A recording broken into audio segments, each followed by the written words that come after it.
ሰላም ጤና ይስጥልን በመላው ዓለም የምትገኙ የኢትዮጵያ ኦርቶዶክስ ተዋሕዶ ቤተክርስቲያን የመገናኛ ብዙሃን ተከታታዮች ይህ ዜና ቤተክርስቲያን ነው። ከዜናዎቹ ጋር አብሬያችሁ የምቆየው ሰናይት ባንተ ነኝ።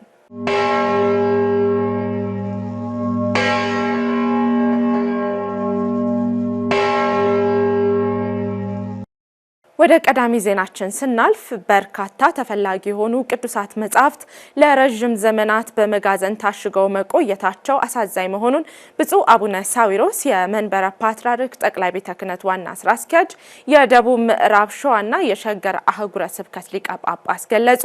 መምህር ጌታቸው በቀለ በብፁዕ አቡነ ሳዊሮስ የጠቅላይ ቤተ ክህነት ዋና ስራ አስኪያጅ የደቡብ ምዕራብ ሸዋና የሸገር አህጉረ ስብከት ሊቀ ጳጳስ አመራር ሰጪነት የመንበረ ፓትርያርክ ጠቅላይ ቤተ ክህነት ግቢ የማስዋብና የተለያዩ የልማት ስራዎች እየተከናወኑ ይገኛሉ። ግቢውን ለማስዋብ በሚሰራበት ወቅት ለረጅም ዓመታት አገልግሎት ሲሰጡ በነበር ግዙፍ ሁለት ትላልቅ የቆርቆሮ መጋዘኖች ውስጥ ተከማችተው የነበሩ የተለያዩ ቅዱሳት መጻሕፍትና የተለያዩ ሰነዶች በአግባቡ በየመልኩ ቦታ እንዲይዙ ተደርጓል። በመጋዘኖቹ ውስጥ የተቀመጡት በርካታ ቅዱሳት መጻሕፍት ከ1970 ዓ.ም ጀምሮ እየታተሙ ሲጠራቀሙ የነበሩ መጻሕፍት ተመልካች በማጣታቸው ታሽገው መቀመጣቸው የሚያሳዝን ነው ሲሉ ብፁዕነታቸው ገልጸዋል። በዚሁ መጋዘን በቆርቆሮ ውስጥ ያለ ብዙ ዶክመንቶችና ብዙ መጻሕፍቶች አሉበት። አሁን ለጊዜው እሱን መጻሕፍቱን ግቢውን ለማስዋብ ቆርቆሮውንም ለማፍረስ መጋዘኑን መጻሕፍት የተለያዩ መጻሕፍቶችን እያወጣን ነው ያለነው። እንግዲህ ከ70 ዓመተ ምህረት ጀምሮ ሲጠራቀም የነበረ መጻሕፍቶች ናቸው። አዲስ ኪዳን አለ፣ ቅዳሴ አለ፣ የኦሮምኛ መጽሐፍ ቅዳሴ አለ፣ ተአምረ ማርያም አለ፣ አዲሳት የትርጓሜ መጻሕፍቶች አሉ። ብዙ መጻሕፍቶች ናቸው ያሉት። ከ70 ዓመተ ምህረት ጀምሮ ሲጠራቀም የኖረ ነው። የመንበረ ፓትርያርክ ጠቅላይ ቤተ ክህነት ሰራተኞች በሙሉ በህብረት ወጥተው እያጋዙ ነው ያሉት። አሁን ወደ ሌላ እያጋዙ ነው ያሉት። አላልቅ ብሎ በጣም የሚያሳዝን ነው። በጣም መሸጥ ሲገባው በየአቅጣጫው በየእንትኑ ተልኮ መሸጥ ሲገባው ዝም ብሎ እየታተመ ይቀመጣል። ተከምሮ ሰማይ ወጥቶ ጣራ ደርሶ ነው ያለው። እሱን አሁን እያጋዝ ነው ያለ ነው። ዶክመንት ደግሞ ከጀርባ ሌላ የብዙ ዓመት ዶክመንት ደግሞ አለ። እሱንም በመለየት በማጋዝ ወደ ሌላ ለመለወጥ ብዙ እያደረግን ነው ያለ ነው። አሁን ግቢውን አጠቃላይ ጥናት ላይ ነው ያለው፣ እያስጠናን ነው ያለ ነው። ስራ ለመስራት ለአይን የማይመቹ ነገሮች ብዙ ቆሻሻዋ እንትኖች አሉ። እነሱን እያጸዳን ነው ያለ ነው። ተመልካች ያጣ ብዙ ዓመት ዝም ብሎ የቆየ እያየን እየለየን ዶክመንቶችንም እያወጣን እሱን እያለን በተለይ የሚያሳዝነው የመጻሕፍቱ ጉዳይ ነው። ብዙ ተፈላጊ የሆኑ መጻሕፍቶች ዝም ብሎ ተዘግቶባቸው እዚህ ነው የኖረው እድሜ ልክ ማለት ነው።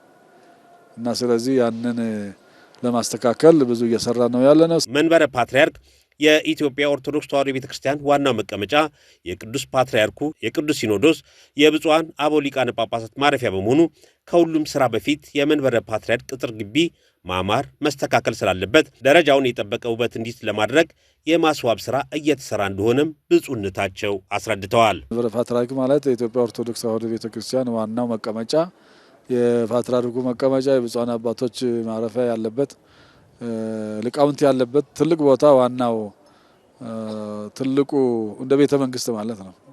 ትልቁ ቦታ ማለት የኢትዮጵያ ኦርቶዶክስ ተዋሕዶ ቤተክርስቲያን ቁንጮ አናት ማለት ይሄ ነው።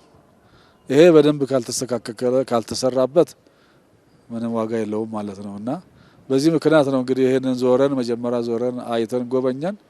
ከጎበኘን በኋላ ነው ወደዚህ ውስጥ የገባ ነው። ግቢው እንዲጸዳ ብዙ የሚሰራበት ግቢ ነው። ግቢ መሆን የነበረበት መኪና ማጠቢያ እንኳን የለም፣ ገራጅ የለም፣ ዘይት መቀየራም የለም። ለሱ አይነቶች ነገር ለማዘጋጀት ብዙ እያሰብን ነው ያለ ነው። ስለዚህ እንግዲህ እግዚአብሔር ከረዳን አሁን ጀምረናል። ብፁዕነታቸው የመንበረ ፓትርያርክ ጠቅላይ ቤተ ክህነት ሰራተኞች በሙሉ በከፍተኛ ተነሳሽነት በአንድነት የልማት ስራውን እየሰሩ መሆኑን ገልጸዋል። በዚህ የልማት ስራ የይዞታ ማስከበር ካርታ የማውጣት ስራ እየሰራ ነው ያሉት ብፁዕነታቸው ጠቅላይ ቤተ ክህነት ግቢ የሁሉም ኦርቶዶክሳውያን ቦታ በመሆኑ ሁላችንም በጋራ ሆነን ይህን ግቢ ማስዋብ ይገባናል ሲሉ መልእክታቸውን አስተላልፈዋል። የመንበረ ፓትርያርክ ጠቅላይ ቤተ ክህነት ሰራተኞች ሁሉም በህብረት ዘመቻ ማድረግ አለብን መዝመት አለብን ብለን ስንነግራቸው ሁሉም በደስታ ተደስተው እየሰሩ ነው ያለው። እንግዲህ በተቻለ መጠን ግቢውን የማስዋብ ስራ የማስተካከል ስራ ይዞታዎቹን ደግሞ የራስ የማድረግና ካርታ የማውጣት ስራ በከፍተኛ እየሰራ ነው ያለነውና ስለዚህ ጠቅላይ ቤተ ክህነት የሁላችንም ነው።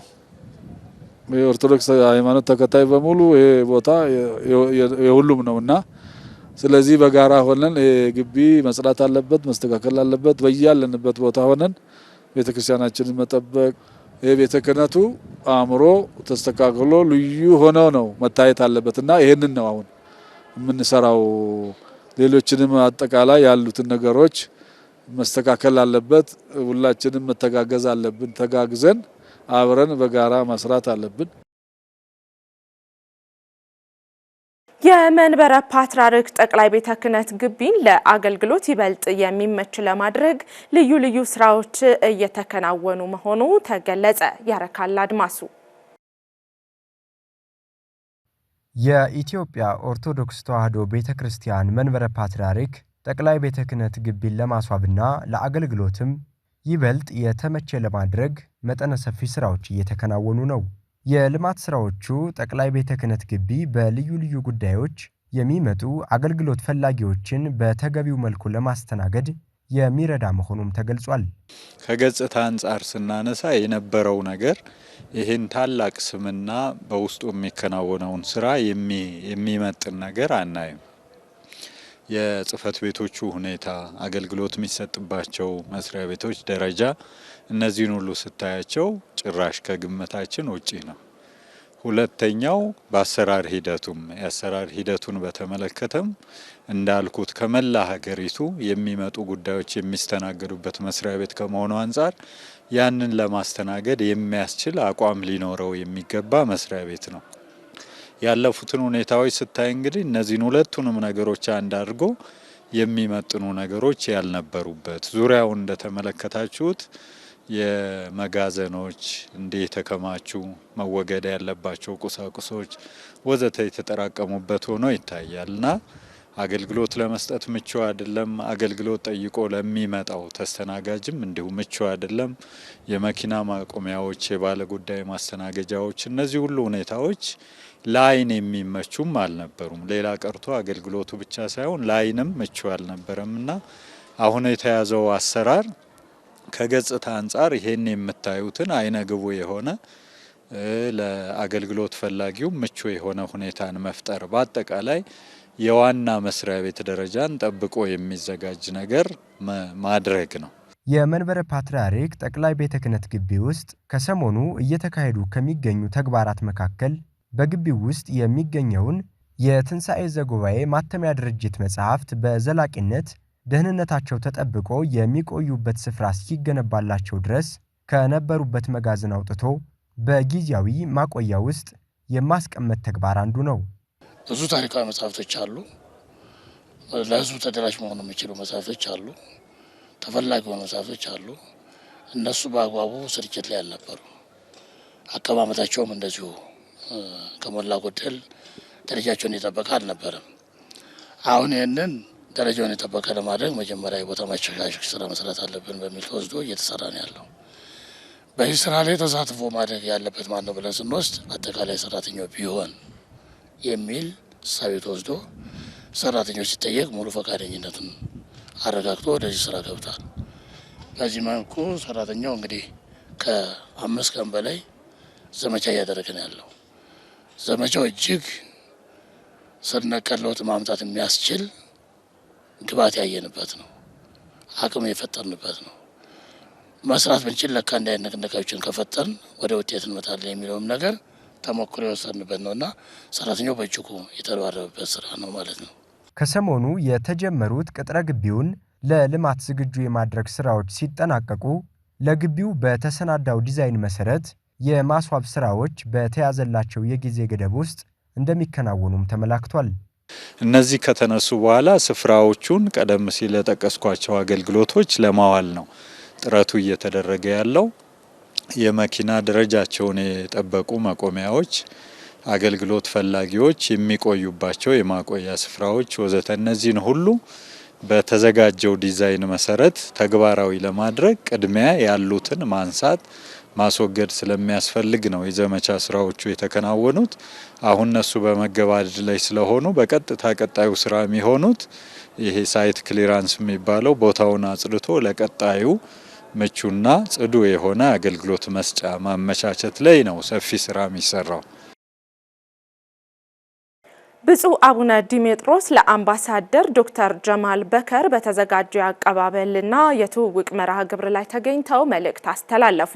መምህር ያሬድ አለሙ በተባበሩት አረብ ኤምሬትስ የኢፌዴሪ ኤምባሲ ባለሙሉ ስልጣን ሆነው ለመጡት ለክቡር አምባሳደር ዶክተር ጀማል በከር በተዘጋጀው የትውውቅና የእንኳን ደህና መጡ መርሃ ግብሩ ላይ ብፁዕ አቡነ ዲሜጥሮስ የሊባኖስ የተባበሩት አረብ ኤምሬትስና የመካከለኛው ምስራቅ አገረ ስብከት ሊቀ ጳጳስና የቅዱስ ሲኖዶስ አባል ህዳር 20 ቀን 2018 ዓ.ም ቅድስት ቤተክርስቲያንን በመወከል አባታዊ መልእክት አስተላለፉ። በመርሃ ግብሩ ላይ ክቡር መላከመዊ ቀሲስ ደረጀ ጅማ የአገረ ስብከቱ ዋና ስራ አስኪያጅ እና የዱባይ ደብረመዊ ቅዱስ ሚካኤል ወቅድስት አርሴማ ቤተክርስቲያን አስተዳዳሪ፣ ክቡር መላከ ምሕረት ቆሞስ አባ ኃይሌ ጊዮርጊስ ማይጸንተ የአገረ ስብከቱ ሰበካ ጉባኤ ማደራጃ ዋና ክፍል ኃላፊና የሻርጃ ርዕሰ አድባራት ሰዓሊተ ምሕረት ቅድስት ማርያም ወቅዱስ ያሬድ ቤተክርስቲያን አስተዳዳሪ እንዲሁም በአቡዳቢና ዱባይ የሚኖሩ የኢትዮጵያውያን ኮሚኒቲዎች የተለያዩ ማህበረሰብ ክፍል አባላት እና የልማት ማህበር የተወከሉ በርካታ ኢትዮጵያውያን ታድመዋል። በተባበሩት አረብ ኤምሬትስ የኢፌዴሪ ኤምባሲ ባለሙሉ ስልጣን አምባሳደር ዶክተር ጀማል በከር ከብፁዕነታቸው ጋር ባደረጉት ንግግር የሀገረ ስብከታችን ወይም ደግሞ ከሀገረ ስብከታችን ጋር ተቀራርቦ እንደሚሰሩ ከአሁን ቀደም የነበረውን የሀገረ ስብከቱና የኤምባሲው መካከል ያለውን ጠንካራ ግንኙነት አጠናክረው እንደሚቀጥሉና የኢፌዴሪ መንግስት ወክለው ቅድስት ቤተክርስቲያን እንደሚያግዙ ቃል የገቡ መሆናቸው ተገልጿል። በመጨረሻም ብፁዕ አቡነ ዲሜጥሮስ የሊባኖስ የተባበሩት አረብ ኤምሬትስና የመካከለኛው ምስራቅ አገረ ስብከት ሊቀ ጳጳስ እና የቅዱስ ሲኖዶስ አባል የአገረ ስብከታችን በተባበሩት አረብ ኤምሬቶች የሚገኙ አብያተ ክርስቲያናትን እና ኦርቶዶክሳውያንን በመወከል የእንኳን ደህና መጡ መልእክት አስተላልፈው ለክቡር አምባሳደር በተባበሩት አረብ ኤምሬቶች ወይም ደግሞ አቡዳቢ የሚኖራቸውን ቆይታ ስኬታማና ፍሬያማ የሥራ ዘመን እንዲሆንላቸው መልካም ምኞታቸውን ገልጸዋል። የዜና ምንጭ የመካከለኛው ምስራቅ አገረ ስብከት ሚዲያ። በመጨረሻም ዜና እረፍት። የአራት አይናው ቆሞስ የኔታ ይባቤ በላይ ስርዓተ ቀብር በክብረ ደናግል ናዳ ቅዱስ ላሊበላ አንድነት ገዳም ህዳር 23 ቀን 2018 ዓ.ም ተፈጸመ። በ5 ዓመታቸው ወደ አብነት ትምህርት ቤት በመግባት ትምህርታቸውን በዝክረ አቦ ከፊደል ገበታ እስከ ጽዋት ወዜማ ከመምህር የኔታ ተአምር አስኪደዋል። በመቀጠል ቻቫ ቅዱስ ጊዮርጊስ የቅኔና የፍትሐ ነገስት መምህር ከሆኑት ከየኔታ ወሃቤ ጸጋ ቅኔን ከነ አገባቡ ግስን እስከ አመሉ እንዲሁም የአቡሻህር ትምህርትን ተምረው በመምህራቸው ተመርቀዋል። አራት አይናው የኔታ ይባቤ በላይ ለትምህርታቸው ባላቸው ፍላጎት የሊቃውንት መፍለቂያ ከሆነው ደብረ ድማህ ቅዱስ ጊዮርጊስ ገዳም ከመምህር አለቃ ወልደ ማርቆስ የሐዲስ ኪዳን ትርጓሜና የፍትሐ ነገስትን ትምህርት ተምረዋል። ማዕረገ ዲቁናን ከብፁዕ አቡነ ማርቆስ ቀዳማዊ በ1964 ዓ.ም የተቀበሉ ሲሆን በፈቃደ እግዚአብሔር በ1985 ዓ.ም ግንቦት 12 ቀን በደብረ ሊባኖስ አቡነ ተክለ ሃይማኖት ገዳም ስርዓተ ምንኩስናን ፈጽመዋል። በ1986 ዓ.ም ደግሞ ማዕረገ ቅስናንና ቁምስናን በወቅቱ የምዕራብ ጎጃም ሀገረ ስብከት ሊቀ ጳጳስ ከነበሩት ከብፁዕ አቡነ በርናባስ ተቀብለዋል። ከ1979 እስከ 2018 ዓመተ ምህረት ለ39 ዓመታት በድምሩ ከ44 ዓመታት በላይ ከ25000 እስከ 30000 ደቀ መዛሙርትን በማስተማር በርካታ ሊቃውንተ ቤተ ክርስቲያንን አፍርተዋል። አራት አይናው ቆሞስ አባ ይባቤ በላይ በተወለዱ በ67 ዓመታቸው ህዳር 21 ቀን 2018 ዓ.ም ከዚህ ዓለም ድካም አርፈዋል።